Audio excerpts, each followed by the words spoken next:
ये कहकर वो उस रैट मॉन्स्टर के बॉडी पे लेटते हुए कहता है, मैंने वो सब कुछ चेक कर लिया जो मुझे चेक करना था।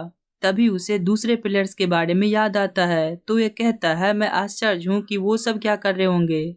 मैंने फर्स्ट फ्लोर का बेसिक स्ट्रेटजी पहले ही कम्युनिटी में पोस्ट कर दिया। मेरा कुछ ज़्यादा हाई एक्सपेक्टेशन नहीं है। ये कहकर वो कम्युनिटी को चेक कर रहा होता है। कम्युनिटी में हम देखते हैं एक प्लेयर को जो कि सभी से पूछ रहा होता है, क्या कोई मुझे फाउंटेन ऑफ लाइफ के रास्ते का पिक्चर दे सकता है? मुझे वहां जाने में बहुत ही ज्यादा डर लग रहा है। उसके इस बात को सुनकर एक दूसरा प्लेयर उसे समझाते हुए कहता है, तुम्हारे डर से भला क्या ही होगा। सभी के फाउंटेन ऑफ लाइफ का जो लोकेशन है वो अलग अलग है, तो तुम्हें स्टोर ओनर के बात को सुनना चाहिए। उस प्लेयर के बात पर ली तेयुन भी उसे कहती है, तुम्हें स्टोर ओनर के बात को सुनना चाहिए, भले ही वो तुम्हें बेइज्जत ही क्यों न करे, क्योंकि जब एक बार तुम फाउंटेन ऑफ लाइफ तक पहुंच जाओगे तब तुम बच जाओगे। और अगर तुम वहां जल्दी नहीं जाते हो तो क्या तुम्हें भूख के कारण परेशानी नहीं होगी।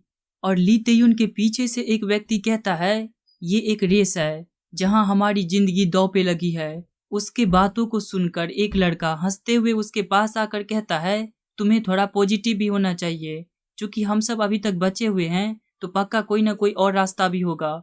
इन सभी के चैट्स को देखकर तेसेंग बहुत ही ज्यादा चौंक चुका होता है। और उसी समय हम देखते हैं ली सेंग को, जो फाउंटेन ऑफ लाइफ तक पहुंच चुका होता है और वो उसे धन्यवाद देता है सलाह देने के लिए। इस पर कैंग जुन ह्यूंग उसे कहता है, अब से अगर तुम सावधान रहोगे तब तुम फर्स्ट फ्लोर पर नहीं मरोगे।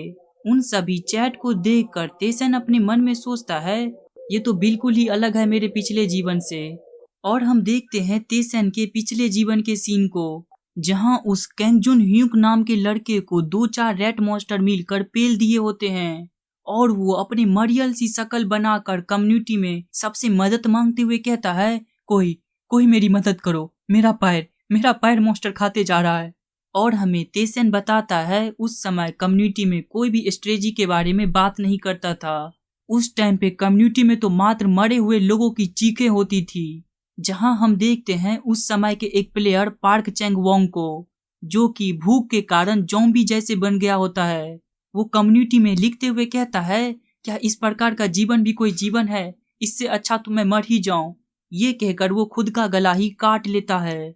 और हमें तेसेन बताता है, जब तक उसे कम्युनिटी के बारे में पता लगा तब तक तो ये कम्युनिटी शमशान घाट बन चुकी थी।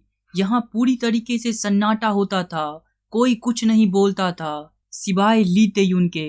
जहां हम देखते हैं ली तेयुन कम्युनिटी में सबसे पूछ रही होती है, क्या कोई यहाँ है, लेकिन उस समय कोई भी उसे कुछ रिप्लाई नहीं दे रहा होता है। उन सभी चीजों को याद कर कर तेसेन मुस्कुराते हुए अपने मन में सोचता है, ऐसा लगता है चीजें थोड़ी थोड़ी बदलती जा रही है। और इसी समय हम देखते हैं कम्युनिटी में ली तेयुन को, जो कहती है, वो लड़का तेसेन कहाँ गया? अपने लास्ट पोस्ट के बाद तो उसने कुछ पोस्ट भी नहीं करा। उसके इस चैट को इग्नोर करके तेसेन एक अंडरग्राउंड जा रहे सीढ़ी के पास आकर अपने हाथ में एक ग्लव्स को पहनते हुए कहता है, तो क्या अब यहाँ से निकला जाए? और हमें बताया जाता है इस ग्लव्स के बारे में, इसका नाम मार्शल आर्टिस्ट ग्लव्स है। इसका अटैक 1 है। ये तुम्हारे हाथ को प्रोटेक्ट करेगा और तुम्हें मदद करेगा अपने दुश्मन पे एक जोर का मुक्का मारने में। इस ग्लव्स को देखकर इसे याद आता है उस स्टोर ओनर की बातें, जहां वो ओल्ड मैन इसे इस ग्लव्स को देते हुए इससे पूछता है, क्या तुम श्योर हो कि तुम्हें ये चाहिए? तुम तो लड़ाई के लिए अपने हाथ का भी इस्तेमाल नहीं करते। ऐसा लगता है कि वो पागल बुढ़ा अपना स्किल इराक वेपन आर्ट तुम्हें सिखा दिया। इस बात पर तेसन उससे पूछता है, क्या तुम उसे जानते हो? तो वो ओल्ड मैन इसे बताता है, हम दोनों साथ ही यहाँ आए थे, तो ऑफकोर्स मैं उसे जानता हूँ। और वो ओल्ड मैन इससे कह रहा होता है, क्या तुम बॉस मॉन्स्टर का बस मीट ही बेचने जा रहे हो? तुम उसका दांत और लेदर भी बेच सकते हो। इस पर तेसन उसे कहता है, नहीं, मैं दोनों को अलग अलग बेचना पसंद करूंगा। इस बात को सुनकर वो ओल्ड मैन इससे कहा होता है, मैं जानता हूँ कि ये तुम क्यों कर रहे हो, तुम उस ब्लैक स्मिथ को ढूंढ रहे हो, है कि नहीं? उस बात को याद करके तेसन मुस्कुराते हुए हमें बताता है, इस जगह पर एक मिस्टीरियस सा ब्लैक स्मिथ है। ली तेयुन ने मुझे बताया था कि बिना उसके मदद के वो इतने ऊपर तक नहीं आ पाती। और वो सीढ़ी से नीचे उतरते हुए कहता है, ऐसा लगता है मुझे उससे मिलने के लिए और नीचे जाना होगा। और वो सीढ़ी से नीचे की तरफ जाते हुए अपने मन में सोचता है, पता नहीं सोलोमुड का सेकंड फ्लोर कैसा होगा।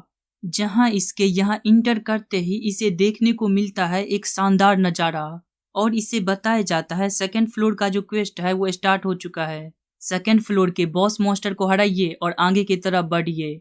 ये करने पर आपको रिवार्ड के रूप में बिगिनर्स का माना इन्हेंचमेंट पोशन मिलेगा और आपको सीक्रेट रिवार्ड भी मिल सकता है।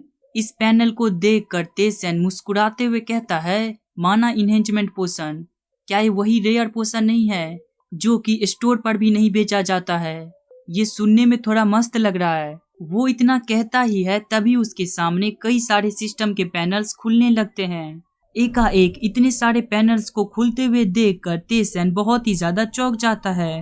वो आश्चर्य में पड़ जाता है कि सबसे पहले वो किस पैनल को चेक करे, और इस कारण से इसे सिस्टम के द्वारा बताया जाता है आपके पास अभी बहुत सारे ऐसे नोटिफिकेशन हैं जिसे आपने अभी तक नहीं देखा है।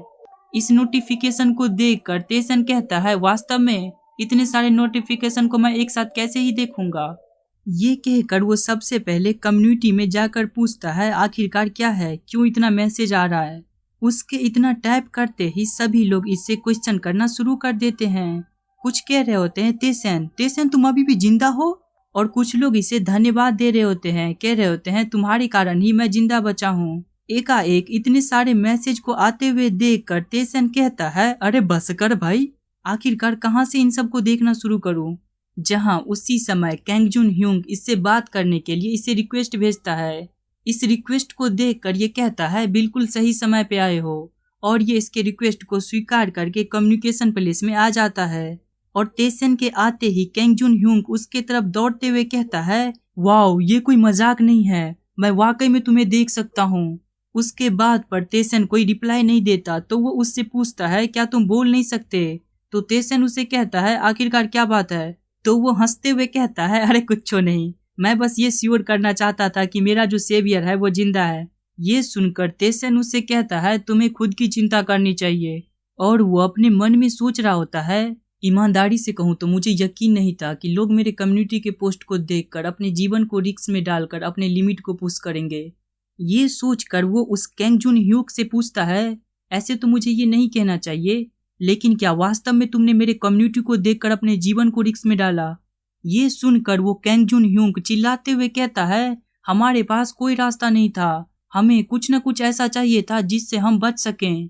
उस समय अगर हमें एक तिनका भी मिल जाता तो हम उससे भी पकड़ने की कोशिश करते। हाँ, उसके बारे में सोचने से ही मेरे रोंगटे खड़े हो जाते हैं। तुम्हारा बहुत बहुत धन्यवाद ह्यूंग, तुम बहुत ही ज्यादा औसम हो। उसके इतने सारे बातों पर भी तेसन का कुछ खास रिएक्शन नहीं होता। वो उससे कहता है, ओ ऐसी बात थी क्या? और वो कैंग जुन ह्यूक इसे बताते हुए कहता है, तुम्हें तो पता ही होगा, जब तक तुम लेवरेंथ में इंटर नहीं करोगे तब तक तुम्हें खाना नहीं मिलेगा। इस कारण से मैं भूख से तड़पते जा रहा था, और जो सब लेवरेंथ में इंटर किया था उनमें से कोई भी सही से रिप्लाई नहीं देता था। ऐसे समय में बहुत लोग तो खुद के मांस को ही खाना शुरू कर दिए, और इस समय पर जब मैं उस गेट कीपर से जाकर खाने के लिए भीख मांगा तो उस गेट कीपर ने मुझे ऐसे इग्नोर किया जैसे मैं वहां हूं ही नहीं। इस समय मैं ये सोच रहा था कि मैं सीधे लेवरेंथ की तरफ दौड़ के जाऊं और जो भी मेरे सामने आ जाए उसे मैं खा जाऊं, लेकिन उसी पल मैंने तुम्हारा वो पोस्ट देखा। उस पोस्ट के कारण ही मैं जिंदा बच पाया।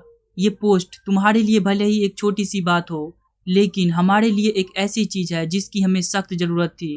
ली तेयुन पहली थी जो सक्सेस हुई, उसके बाद हम सभी उसको फॉलो करना शुरू कर दिए। उसके बातों को सुनकर तेसन की दिमाग की बत्ती जलता है और वो अपने मन में सोचता है, ये सच होना चाहिए।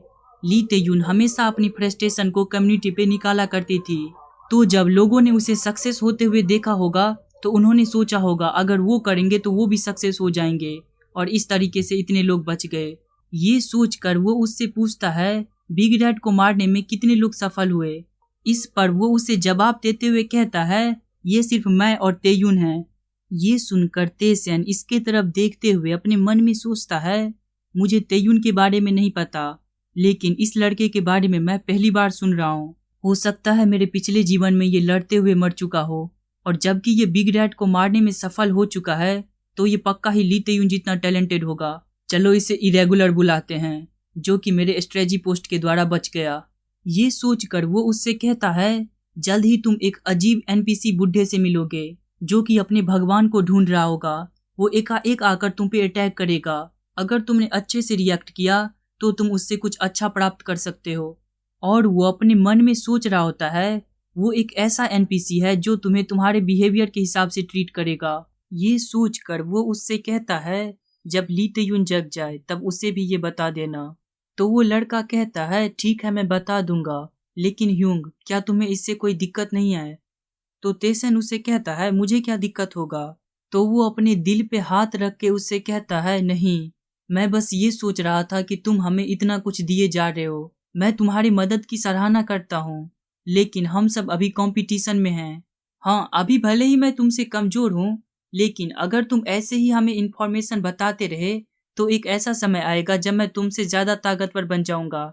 मैं ये नहीं कह रहा जब ये समय आएगा तब मैं तुम्हें पीटूंगा, लेकिन मैं तुम्हारे इतने मेहनत से कमाए गए इन्फॉर्मेशन को ऐसे ही तो नहीं ले सकता। वो इतना बोल ही रहा होता है तभी तेसन तेजी से उसके पीछे आकर अपनी उंगली से फ्लिप करके उसके माथे पे मारता है और उसे कहता है बकवास की बातें बंद करो। इस पे वो कहता है मैं बकवास की बातें नहीं कर रहा हूँ, अभी मैं सीरियस बातें कर रहा था। ये सुनकर तेसन उससे पूछता है तो किस प्रकार का कंपटीशन है ये? और वो अपने पिछले जीवन को याद करके कहता है हम सभी इंसान हैं जो अपने प्लेनेट के बर्बादी को झेल रहे हैं। मैं तुम्हें इतना कीमती इन्फॉर्मेशन इसलिए दे रहा हूँ ताकि तुम किसी डेंजरस या फिर स्ट्रेंज से जगह में ना फंस जाओ। और तुम्हें तो पता ही होगा बहुत ऐसे लोग हैं जो मेरे स्ट्रेटजी को फॉलो करके मरे, तो इसे जानकर भी क्या फायदा। महत्वपूर्ण ये है कि क्या तुम इसे वास्तव में कर सकते हो। तुम मुझसे ताकतवर बन जाओगे बस इसलिए क्योंकि मैंने तुम्हें कुछ इन्फॉर्मेशन दिया। ये सुनकर वो कैंग जुन ह्यूंग निराश होते हुए कहता है हाँ तुम ठीक कह रहे हो, मैंने तो अभी तक फर्स्ट फ्लोर भी पास नहीं किया है। ऐसा लगता है मैं वाकई में बकवास की बातें कर रहा था। ये सुनकर तेसन उसे कहता है ठीक है अब से अपना बेस्ट ट्राई करो जिंदा रहने के लिए। ये कहकर वो एक व्यक्ति को याद करके अपने मन में सोचता है अगर मैं सोचूं तो ये वही समय है। और वो उससे पूछता है आजकल कम्युनिटी में क्या सब चल रहा है? ये सुनकर कैंग जुन ह्यूंग कहता है सब कुछ नॉर्मल ही चल रहा है, मैंने तो कुछ अलग अलग मूड के व्यक्ति से भी बात की। और वो कुछ सोचते हुए कहता है लेकिन कुछ ऐसे लोग भी हैं जो मुझसे फाइट करना चाहते हैं, मुझे नहीं पता कि वो ये क्यों करना चाहते हैं, इसलिए अभी मैं उन्हें इग्नोर करता हूँ। ये सुनकर तेसन अपने मन में सोचता है ऐसा लगता है ये भी आना शुरू हो चुका है। और वो उससे कहता है ऑल राइट तुमने बहुत अच्छा काम करा। ये सुनकर वो कैंग जुन ह्यूंग भी कहता है आपने भी बहुत अच्छा काम करा। और तेसन उस कम्युनिटी स्पेस से बाहर आ जाता है और वो आगे की तरफ बढ़ते हुए हमें बताता है फर्स्ट फ्लोर तो बस एक ट्यूटोरियल है, ऐसा कहा जाता है कि लेबरिंथ का असली शुरुआत तो सेकंड फ्लोर से होता है। ये कहते हुए ये एक दरवाजे को लात मारकर खोलता है जहां पर कई सारे गॉबलिन्स बैठे होते हैं। वो सभी गॉबलिन इसे देखकर इस पे अटैक करने को दौड़ पड़ते हैं, जिस कारण से इसे सिस्टम के द्वारा बताया जाता है तीर धनुष के साथ गॉबलिन अपीयर हुआ है, स्वॉर्ड के साथ गॉबलिन अपीयर हुआ है, शील्ड के साथ गॉबलिन अपीयर हुआ है। जहां हम देखते हैं वाकई में इन सभी हथियारों के साथ ये सब गॉबलिन इस पे अटैक करने को आ रहे होते हैं। लेकिन तेसन तो तेसन है, अपने धनुष के कमान को तानता है और अपने तीर को निकालते हुए कहता है आ जाओ सभी। और वो उन सभी गॉबलिन को देखते हुए हमें बताता है अगर गॉबलिन अकेला हो तो उससे लड़ना आसान होता है, लेकिन अगर गॉबलिन ग्रुप में हो तो उसके इंटेलिजेंस के कारण उससे डील करना बहुत ही ज्यादा मुश्किल होगा। ये कहकर वो अपने कमान से कई सारे तीर को छोड़ता है, जिससे वो सब तीर पीछे के दो गॉबलिन को जाकर लगता है। और इसे सिस्टम के द्वारा बताया जाता है आपने एक गॉबलिन को 10 का डैमेज दिया, आपके पैरालाइज तीर के कारण एक गॉबलिन पैरालाइज्ड हो चुका है। और एक शील्ड वाला गॉबलिन अपने शील्ड के मदद से उसके तीरों से बचते हुए उसके पास जाकर अपने शॉट से उस पर अटैक करता है, जिसे तेसन अपने टावर शील्ड के मदद से रोक लेता है। और वो मुस्कुराते हुए उससे कहता है अच्छी कोशिश थी, लेकिन ये बुरी बात है कि तुम्हारा शील्ड बहुत ही ज्यादा कमजोर है। ये कहकर वो अपने हाथ को तानते हुए उस पे एक जोर का मुक्का मारता है, जिससे इसे बताया जाता है आपने एक गॉबलिन को 3 का डैमेज दिया। और उस अटैक से जब वो गॉब्लिन नीचे गिर जाता है तब तेसन अपने शील्ड की मदद से उसे थकूच देता है, जिससे इसे सिस्टम के द्वारा बताया जाता है आपने एक गॉब्लिन को 4 का डैमेज दिया। और तेसन अपने स्वॉर्ड को निकालते हुए कहता है गुड बाय।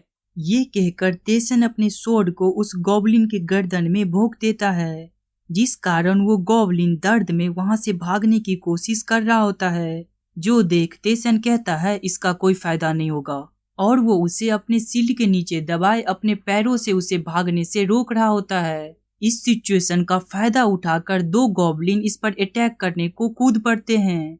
उन्हें देख तेसन का नजर सबसे पहले उनके हाथ में चमचमाती लंबी स्वॉर्ड पे जाता है। उसे देख वो कहता है क्या ये लॉन्ग स्वॉर्ड है? अगर ऐसी बात है तो ये मुझे चाहिए। ये कहकर वो अपने इन्वेंट्री से अपने फायर स्टाफ को बाहर निकालता है। और फिर क्या था, फिर तो उस टीले में आगम आग हो जाते हैं।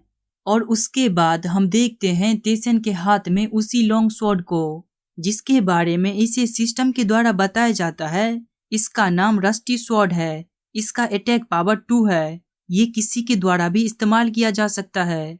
इस स्वॉर्ड को देखते हुए तेसन कहता है ये तो बहुत ही ज्यादा अच्छा है।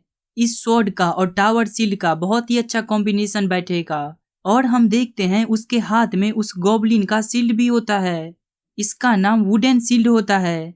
इसका डिफेंस 3 होता है, और चूंकि ये छोटा है तो ये अधिकतर अटैक को रोक सकता है, लेकिन अगर इस पे जोर से अटैक किया जाए तो ये शील्ड टूट जाएगा। इन्हीं सब चीजों को चेक करते हुए तेसन एक सीक्रेट रूम में आता है, और उस जगह पर आने के कारण इसे सिस्टम के द्वारा बताया जाता है आपने रैकी रैट के अल्टार को खोजा है, जहां उस अल्टार पर हम देखते हैं हर जगह खून ही खून होता है। और चूंकि तेसन इस दौर का पहला व्यक्ति है जिसने इसे खोजा है, इस कारण से इसे डिस्कवरी बोनस मिलता है, और इसका इंटेलिजेंस परमानेंटली 1 से इंक्रीज हो जाता है, और इसका माना परमानेंटली 2 से इंक्रीज हो जाता है। और हमें बताया जाता है लेवरेंथ में जो गॉड्स हैं उन सभी की पर्सनैलिटी अलग अलग है। कुछ गॉड्स ऐसे हैं जो कि प्लेयर्स के प्रति मिलनसार होते हैं, तो कुछ गॉड्स ऐसे हैं जो कि प्लेयर्स को टारगेट बनाते हैं और उस पर अपने भड़ास को निकालते हैं। हालांकि अधिकतर गॉड्स प्लेयर को तुच्छ प्राणी समझते हैं। और इस समय तेसन इस रेकी रैट के अल्टार के मूर्ति की तरफ देखते हुए कहता है रेकी रैट्स, क्या ये मृत्यु और संघर्ष का देवता नहीं है? ये कहकर वो अपने मन में सोचता है मैं फील कर सकता हूँ इस दरवाजे के पीछे जो ताकत है वो किसी से भी ज्यादा खतरनाक और डार्कर है। वो उस मूर्ति को देख ही रहा होता है, तभी उसके सामने सिस्टम का एक पैनल खुल जाता है, जिसके माध्यम से इसे बताया जाता है ये अल्टार ऑफ रेकी रैट्स है। ये एक अल्टार है जो कि एक ऐसे व्यक्ति द्वारा बनाया गया है जो रेकी रैट्स को सर्व करता है, और ये दरवाजा गॉड का दरवाजा है। यहाँ पर रेकी रैट्स का इन्फ्लुएंस है। इसे देखकर तेसन कहता है अब मैं समझता हूँ क्यों ली तयुन इसे देखते ही भाग गई, जहाँ इस पर एक खतरनाक ऑरे का प्रेशर पड़ रहा होता है। इस ऑरा को देखकर तेसन कहता है क्या यही है गॉड का पावर? और तभी इसे सिस्टम के द्वारा बताया जाता है आपको एक सब क्वेस्ट मिला है। चूंकि आप रेकी रैट के अल्टार पे आए हैं तो रेकी रैट आपको टेस्ट करना चाहता है। इस सब क्वेस्ट को देखकर तेसन का कुछ खास रिएक्शन नहीं होता। तभी इसे सिस्टम के द्वारा बताया जाता है अगर आप इस टेस्ट को पास कर जाएंगे तो आपके परफॉर्मेंस के हिसाब से रेकी रैट आपको रिवार्ड देगा। इस मैसेज को देखकर तेसन हंसते हुए कहता है मैं कोई भगोड़ा नहीं हूँ, मैं इसे स्वीकार करता हूँ। और उसके इस टेस्ट को स्वीकार करते ही ये सब क्वेस्ट शुरू हो जाता है, और इसे सिस्टम के द्वारा बताया जाता है रेकी रैट आपके इस डिसीजन की प्रशंसा करता है। और तभी इस जगह का सारा ब्लड एक जगह पर इकट्ठा होने लगता है, और वो ब्लड एक हाथ, एक पैर, इन सब चीजों में तब्दील होने लगता है, और वो सभी ब्लड और मांस एक जगह इकट्ठा होकर एक कोकून का रूप ले लेते हैं, और उसमें से निकलता है एक वॉरियर। और उसके वहां प्रकट होते ही तेसन को सिस्टम के द्वारा बताया जाता है आपने रेकी रैट के सर्वेंट के फेक बॉडी से इनकाउंटर किया, और ये रेकी रैट का सर्वेंट अपने पूरे आर्मर के सेट में होता है। और तभी उसे सिस्टम के द्वारा बताया जाता है इस रेकी रैट के ट्रायल में आपको इस रेकी रैट के सर्वेंट के फेक बॉडी को हराना है। और इसे देख रहे तेसन अपने डिफेंस के फॉर्म में अपने मन में सोचता है इसका पूरा बॉडी इसके आर्मर के साथ कवर है, इसमें कहीं भी गैप ढूंढना बहुत ही ज्यादा मुश्किल है। और ये बास्टर्ड बहुत ही ज्यादा ताकतवर भी लगता है। वो ये सब सोच ही रहा होता है, तभी वो रेकी रैट का सर्वेंट दौड़कर इसके पास आता है और इस पे एक जोर का स्लैश मारता है, जिससे ये अपने शील्ड से रोकने की कोशिश करता है, लेकिन फिर भी इसे 25 का डैमेज पहुंचता है। ये देखकर कि इस शील्ड से इसके अटैक को ब्लॉक करने पर भी इसे 25 का डैमेज लगा है, तेसेन चीरते हुए कहता है, यहाँ तक कि जब मैंने इसके अटैक को ब्लॉक किया फिर भी मुझे 25 का डैमेज लगा। ये तो सही से डैमेज भी नहीं रोक सकता। अब इस शील्ड का कोई यूज नहीं है। ये कहकर वो उस शील्ड से उसे झटक देता है और फिर अपने शील्ड को अपने इन्वेंट्री में स्टोर करके अपने हाथ में एक स्वॉर्ड को लाता है, जहां इस समय इसके दोनों हाथ में स्वॉर्ड होते हैं। एक लेस रस्टी स्वॉर्ड होता है और एक रस्टी स्वॉर्ड होता है। और ये अपने बैटल के पोज में आते हुए कहता है, ये बहुत लंबा समय हो गया है 2 स्वॉर्ड को एक साथ इस्तेमाल किए हुए। ये कहकर वो एक बहुत लंबा जंप मारकर उस रेकी रैट के सर्वेंट पे आके अटैक करता है, जिसे वो सर्वेंट अपने स्वॉर्ड से ब्लॉक करने की कोशिश कर रहा होता है। और उसके इस पावर से तेसन का हाथ भी कांपने लगता है। ये नोटिस करते ही तेसन अपने एक स्वॉर्ड से उसके सर पे निशाना लगाता है, लेकिन उससे भी वो रेकी रैट का सर्वेंट डॉज कर लेता है। ये देखकर तेसन अपने मन में सोचता है, ये बंदा तो मुझसे बहुत ही ज्यादा ताकतवर है, इससे हेड ऑन फाइट करने का कोई फायदा नहीं। ये सोचकर वो एक जंप मार के उससे दूर आ जाता है और कहता है, अगर ऐसी बात है तो चलो फिर ये करते हैं। ये कहकर वो उस रेकी रैट के सर्वेंट से दूर भागने लगता है, जो देखकर वो रेकी रैट का सर्वेंट भी इसका पीछा करने लगता है। और थोड़ी दूर जाकर तेसन एक फ्लिप मारता है और तेजी में रेकी रैट के सर्वेंट के क्लोज आ जाता है और उससे कहता है, ऐसा लगता है कि मैं स्पीड में तुमसे ज्यादा तेज हूँ। और वो उस पे अपने स्वॉर्ड से एक जोर का स्लैश मारता है, जिससे इसे सिस्टम के द्वारा बताया जाता है, आपने रेकी रैट के सर्वेंट के फेक बॉडी पे 6 का डैमेज दिया। आपने रेकी रैट के सर्वेंट के फेक बॉडी पे 6 का डैमेज दिया। और इसके बाद तेसन जब अपने स्वॉर्ड को निकालने की कोशिश कर रहा होता है, तब उसका स्वॉर्ड निकल ही नहीं रहा होता है। तब उसे पता लगता है कि उसका स्वॉर्ड तो उसके आर्मर में फंस चुका है। ये देखकर वो अपने मन में सोचता है, मेरा स्वॉर्ड फंस चुका है, खैर लेकिन इससे कोई फर्क नहीं पड़ता। ये सोचकर वो उस पे अपना पंच मारना शुरू कर देता है, जिससे इसे फिर से सिस्टम के द्वारा बताया जाता है, आपने रेकी रैट के सर्वेंट के फेक बॉडी पे 4 का डैमेज पहुंचाया। आपने रेकी रैट के सर्वेंट के फेक बॉडी पे 6 का डैमेज पहुंचाया। और वो उस पे पंच मारते हुए याद करता है उस क्रेजी ओल्ड मैन की बातें, जिसने उसे इराक वेपन आर्ट स्किल सिखाया था। उसने इससे कहा था, अगर तुम अपने अपोनेंट को अच्छे से जकड़ लो कि वो अपने स्ट्रेंथ का अच्छे से इस्तेमाल ही ना कर पाए, तब इस स्किल का इफेक्ट तो और निखर के आएगा। उन चीजों को याद करते हुए तेसन इस पे लगातार पंच मारते हुए अपने मन में सोचता है, मैं इस मेथड का बहुत समय से इस्तेमाल करते आ रहा हूँ, ऐसा लगता है कि ये यहाँ पे उपयोगी होगा। ये सोचकर वो रेकी रैट के सर्वेंट को पकड़ लेता है और उस पे लगातार पंच मारना जारी रखता है। उसके इस कारनामे से इसे सिस्टम के द्वारा बताया जाता है, रेकी रैट अभी बहुत ही ज्यादा परेशान है। और ये रेकी रैट का सर्वेंट खुद को इससे छुड़ाकर दूर आता है। और उसके इस बिहेवियर को देखकर तेसन अपने मन में सोचता है, ये तो बहुत ही ज्यादा आसान था जितना कि मैंने एक्सपेक्ट किया था। और ये अपने स्वॉर्ड को अपने सामने लाकर कहता है, जबकि हम सब अभी मात्र 2nd फ्लोर पे ही हैं, तो मैं श्योर हूँ इसका जो ताकत है वो बैलेंस कर दिया गया होगा। और चूंकि ये जिसका अल्टार है वो गॉड ऑफ स्टेरिफ एंड डेथ है, तो वो पक्का ही इस बैटल में इंटरफेयर करने की कोशिश करेगा, ताकि वो मुझे मेरे सारे स्किल को इस्तेमाल करते हुए देख सके।